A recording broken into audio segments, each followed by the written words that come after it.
it's Alex, and welcome back to another Flyball Friends video. If you guys are still new here, or if you haven't subscribed yet, make sure you do that. Hit that notification bell as well, just to make sure that you're getting all the notifications so that you see all the latest videos and you're not going to miss a single one. Today we're talking to someone that's been playing flyball for over 30 years. It's incredible how long this sport has been around for, and hopefully you guys will be the next ones to start this generation off. Let's please welcome Arlene.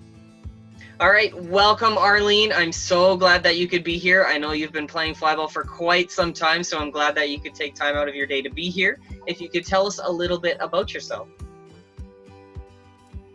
Okay, I've been involved with dog training since I was about 19, which is a long time ago.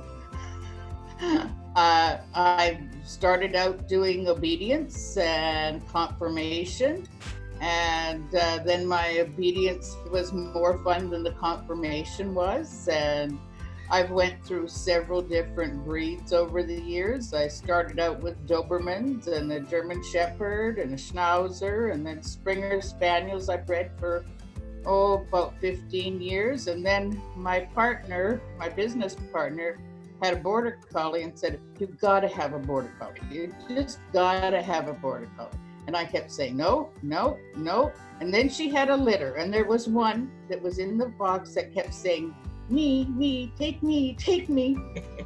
So that started it. and it's been that way for 35 years. That's awesome. Yeah. So, and I just figured out today when I was planning on what to say, or, trying to get some facts and figures, that I've ran 7 straight generations of my own breeding in flyball. And 5 of them have got their onyx or better. Wow. And the first ones couldn't get their onyx because we couldn't hardly break 28 seconds on the original equipment. For sure. What team do you play on, Arlene? I play it on the Can-Do agility team. Okay, and how many dogs do you have now? I have 5 now. And they all are playing. Well, they all are playing or can play. Awesome. Yeah. Been playing over 30 years, you were saying? Yes, I was one of the original teams here. Actually, there's only 2 teams in Manitoba now that were in the beginning. CAT, which is what we call ourselves, and COKC. They were also running in the 90s. Wow, that's cool. We started racing before they had the automated system with all of that. So our points after a year of racing, we were lucky if we had 100 or 150 points. Now you can do that in one race. So true. And what do you do for a living, Arlene? I'm retired now. I trained dogs. I trained obedience dogs for about 25 years, and then I worked as a correctional officer for about 15 years before I retired. Awesome, that's cool. So what got you exactly playing flyball? Well, we were involved with super dogs, and Herb Williams came up one day and said, "Have you ever heard of flyball?" And we looked at him like, "No, what the hell are you talking about?" And so he started telling us about this guy in the States that had this flyball, and they had this machine. And then he said, "If I got you one, could you a box, could you have the dogs ready for the next show?" I was like, "No, I don't even know what it is." And that was in Winnipeg. And then he did get a box for us by the time we got up to Moose Jaw or something. So I can't remember. No, I think it was Saskatoon where we were there. And so we played around with it, and in a day or two we had the dogs playing as good a flyball as they could on a box that had a tin arm and a sardine can, or not a sardine can. The one he gave us had a can to hold the ball, was the salmon tin. So, really fancy equipment. That's But awesome. then Clyde Moore was up in Winnipeg with his group, part of Super Dogs, and we talked about it, and then he talked about it, and then when they started actually competing, because up till then there was no real competition, it was just people doing it for their have fun with their dogs. Yeah. And so then we started talking, and that time Kevin Hughes was involved too, and he was gung ho, and then they started, and next thing they have NAFA, and they have tournaments, and we used to go. Actually, there was no tournaments here in Manitoba. We had to go down to Minneapolis to play. How far is that for you? About 500 miles. That's not terrible. No, it's not a comfortable drive, but it's not terrible. All right. So how often does your team practice, Arlene? Every week, once a week, Saturdays mornings. Cool. Do you do anything at home to help with flyball? Oh, I do. For my own personal dogs, I do most of their training here at home because I'm being the training director, and I'm always sort of helping other people out, and I'm paying attention. Not as much now. I have some more people in the club that are capable of sort of helping out and that. But I would say 80% of their training here at home. Awesome. Okay. How often do you go to tournaments? I go to all the local tournaments. I do try to travel. I don't travel as much as I'd like to. I used to go out to Saskatchewan a lot, but most of my team members are not into traveling. Yeah. So if I go, I usually have to run on an open team. And I've gone to up to the Northern Power Paws up there and ran open. I've gone to Ontario, to Northwood, and ran open. I've gone down to Amana and down to U-Fly too. I went down and ran with them, open teams. I mean, open teams have really made it a big difference for me to be able to run, because when I retired, we could travel then. So, I've went and traveled up and went and visit relatives in BC and stopped at Power Paws on the way down, and another tournament on the way back, or vice versa, Yeah. I go to visit my grandchildren, and I take the dogs with me, and then we go to a tournament in Northwood or something, So yeah. That's awesome. What's the farthest you've been for flyball? I was trying to think of that. I don't know, maybe Ontario. It's a long drive to, because Norwood is it's east of Toronto, 2 hours from Toronto. And so I think that's likely distant-wise as far as I go. Although I have been to Kansas and Missouri, and down, like I say, to Amana and stuff like that. And a Can-Am is not a one-day trip either. I've been there. Indiana. Yeah. Yeah, for sure. Is there a place in the world that you'd love to go still in and probably compete in flyball? I'd love to go see them race in Europe. When I was in Britain 20 years ago, it was just getting started. They didn't really they know about it, but they didn't know. I remember meeting up with a flyball team there, and they had no idea about holding their dogs and that, and getting them to load or to giving them a reward even, or a tug. They had no idea about that kind of stuff. They were sort of doing it very mechanically, and just send the dog, and that, the dogs weren't having really that much fun, and neither were they, Yeah. But it has grown exponentially, and now they're coming up. They're just as fast as our teams, and they've changed their boxes, and And that, so I would like to go back and see what they do now, compared to 20 years ago. For sure. Okay, so is there a dog out there right now that you just love to watch? I love to watch any of the really fast dogs. I know that I personally, I'd love to have a fast dog like that, but I don't know if I could get up off the floor fast enough. Nowadays it's just not the same. I got a little dog thinking, oh, he'd be easy. Are you kidding? He's as fast as border collies. And I have to get down further for him. So yeah, no, I really like to watch the fast teams and the fast dogs and that, and it's impressive how the sport has changed so much since we started 30 years ago.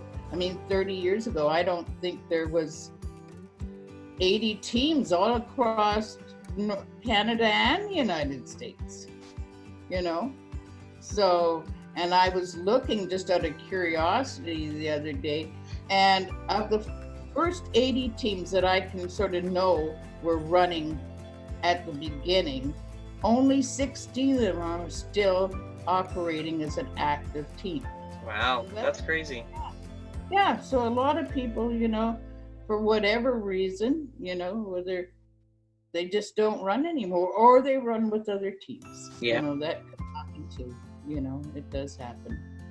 And that, but yeah, I would like to see, when we started the flyball, actually we were doing agility in the beginning. And then when the flyball came out, because at that time there was no governing body for agility, so you couldn't compete here. We were just doing it for fun because Jean had competed in agility in England before coming to Canada. So she would, she had her husband build all the equipment, and we used it just to sort of amuse ourselves and to do displays for people and to get people with that wanted to train their dogs something to do besides just forward, halt, about, turn, sort of stuff. It can be fun, but it can get boring and monotonous too, Sometimes, yeah, for sure. That's how we got the name Can Do Agility Team, because our team was already established as that. So we decided, instead of changing it to, Can Do Flyball Team, we just leave it that way because we had all the shirts and the jackets and everything already. Now, when you first started playing flyball, was there something that you still hold true to this day, something that maybe you learned? Try to make sure that the dog's having as much fun as possible. Because if the dog's having fun, if you're having fun and the dog's having fun, they're going to want to play. They're going to want to play regardless of the circumstances. One of our dogs was noise sensitive to thunder and lightning, but if he was at a tournament and you put him on those mats, it didn't matter. He could play flyball, If he was at home and it was thunder and lightning, he'd be sitting there like a quivering net, but not on the flyball lanes. So, That's awesome. It builds a lot of confidence in dogs, and it really brings out their personalities, I think, people to do stuff with their dogs. Yeah, 100%. So what exactly do you like about playing flyball? I like the camaraderie with people with similar and common interests. I like the teams. I like most of the people, most of the time on my team, or people. Sometimes we don't agree, but we have a lot of fun. Yeah. And that I've met a lot of people over the years, like lots of people from all over Canada and the United States when I've traveled. Even, like I said, going to England and saying to someone, hey, do you know anyone that does flyball? And them saying, well, I don't know, there's a group down the road. I think that's what they're doing. And, so you have something right away, you play flyball, I play flyball, And so I really like the social part of it. I love the fact that it gives me something to do with the dogs that they enjoy, Yeah. and then I enjoy. And I find now that I'm getting older that it's a big part of, I don't do it just for the dogs. I do it for me too, because it's my social part of my life. I know more people that do flyball than I do anything else. Yeah, I hear you. We play disc, but most of the disc people play flyball too. So yeah, cool. It's a very easy way to start a conversation. For sure. Okay, what else could you tell me that has happened within the last 38 years with the sport evolving? Well, besides was starting with the old boxes that had tin cans to hold the thing. I mean, the boxes, the equipment has changed immensely. The training has changed, because in the beginning, all we wanted to do was for the dog to get the ball, and that the speed of the dogs, more and more people are either breeding or buying dogs specifically for doing sports, and that's changed. I mean, one of the reasons that we were, like, when I started, I really promoted flyball to my obedience people that were in classes, like, have something fun to do with your dogs. And those people usually didn't have any more than one dog, and they were just their pet. And now some of them went on to get other dogs, and some of them were just happy to stay, had no choice for whatever reason. They couldn't have multiple dogs. Yeah. But they still like to play, and they still, so, you wish their dogs would be a little faster, but other people's circumstances, not everyone can have 5 or 6 dogs. I mean, I've had as many as 13 at one time. And as you know, that many dogs is a lot of work. Are you saying I have a bunch of dogs? Might be a rumor. All right. So what would be another early memory of flyball for you?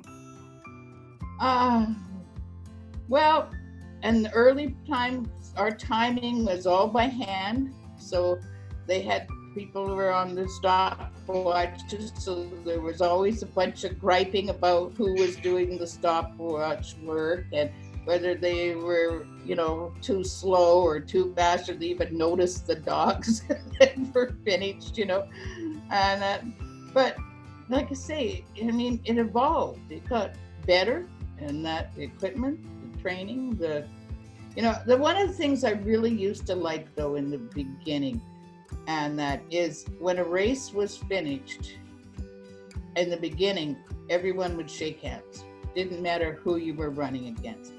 In the beginning, every tournament had on Saturday night a barbecue or a potluck or something.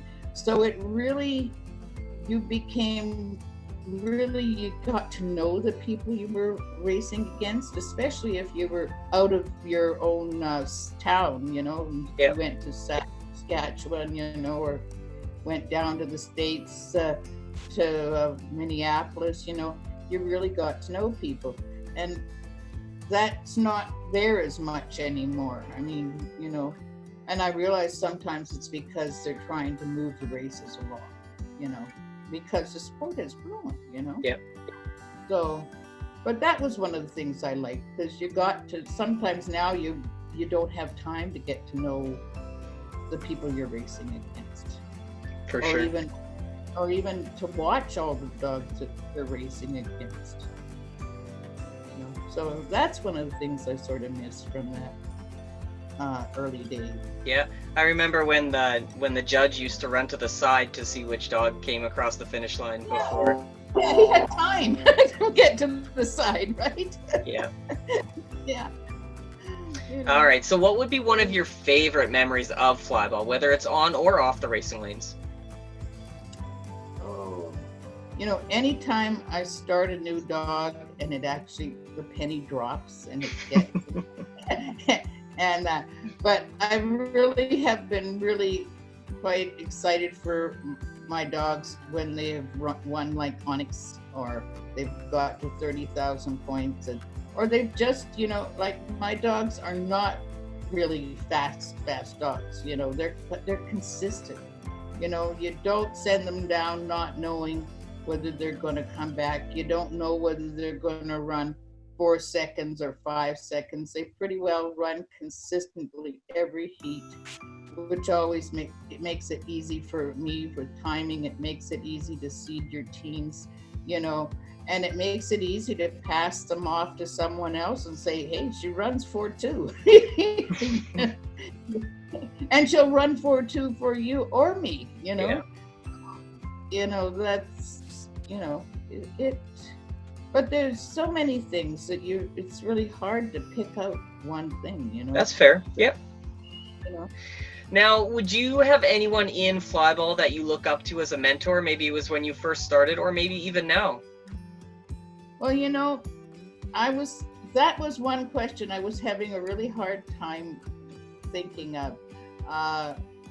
Jean, who you likely have, she Yep. was my mentor in dog training. Like, she had a lot of experience, and I was young, and now I'm old, so she's just older.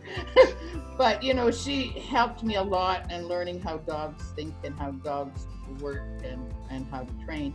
When it came to when we started flyball, there was nobody to tell us how. Yeah. Everyone was doing their own things. I have a lot of respect for Animal Inn, and I think they have just done amazing. They were right there from right from the beginning, and Sharon and Chuck have always been very supportive anytime. And we raced down in the States in Minneapolis a lot in the first couple of years, because that was where all the racing was. There wasn't a lot of anything local. So Sharon Anderson, I found her a good person to talk to when we were down there, and we were both a lot younger, and that. So she's someone I would suggest you interview, because I know you're going to ask me that. But she's been in from the beginning. Okay. Her and Clyde Moore and a few other people down there, that some of them that still play flyball, some that don't. But when I was looking, when I said there was only 16 teams left, only 3 of those teams are out of Canada, and then there's a bunch of them are out of Minneapolis. And that because I guess we had a little circle, where it wasn't that far to go to Minneapolis, it wasn't that far to come to Manitoba, and so we traveled a lot that time to doing that. So, but Awesome. When I sent you those videos, that Animal Inn, and where their box was about this big, and it really was. It was just about that big, and about this far off the ground, and the Cocker Spaniels were great on it. They'd hit it, the ball would shoot up, and they'd be back. That's cool. Yeah, I'll definitely have those videos up in here, and hopefully everyone can check those out, because they are definitely interesting to see. So, now, do you have any hobbies outside of flyball? Not really. I do disc. I've tried. I'm not very good, but thank God the dogs save me. They struggle sometimes to catch the ones I throw, but they adapt. They know me. They know to go stand under the tree when it's up in the branch, or they can see it's heading over the fence. But yeah, I do up dog with them, and they have a lot of fun, and so do I. And it's the camaraderie when you go to a disc trial. I know a lot of the people that do it, and there's a lot like me that aren't young, so we just do best we can, and some get to be really good, and then some just get enough so we can get some points. The dogs can have some fun, and we can have some fun. But That's cool. I could never throw a tennis ball, so a disc has been a challenge. That's awesome. All right, would you recommend anything to someone starting out in flyball? Have fun. Make friends. Don't take yourself too seriously, you know, and that it don't put a lot of pressure on your dog to be any more than he can be, you know. Get the best out of him. Don't let him slack. But, you know, not every dog is going to be a 3.5-second dog. In fact, very few are going to be a 3.5-second dog. So enjoy the dog you have, you know, do the best you can for them. Spend the time doing the training and try to get yourself an instructor, or there's even online now if you're not close to it, you know. Go to seminars, you know, ask questions. But, and if you want to have a faster dog than you have, buy another dog.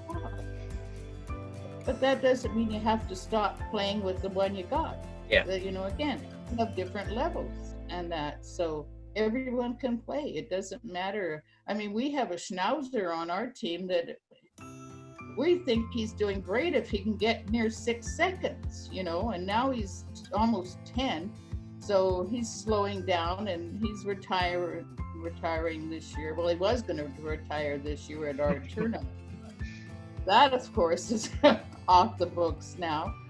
And but, you know, her owner is such a nice lady, and she's so nice to have on the team, and he's such a nice little dog that we make a place for him. Yeah. You know, and sometimes, you know, when you're on a team, you that's what you do. You make, and her husband has allergies, so she can't run out and buy a Whippet or a Border Collie or any other breed. She has to have the dog that he's not allergic to. Yeah. You know. I think she was the one that nominated you for this video. Oh, she could be, Suze. Yeah. Yeah. All right. Well, speaking of nominations, I know you've already said it, but I want it on record. Who do you challenge for my next video? Sharon Anderson. Perfect. And Anna Moline. I will hopefully get in contact with her. I know I did Neil already, so hopefully I'll get her in this as well. And other than that, I have nothing else for you, Arlene.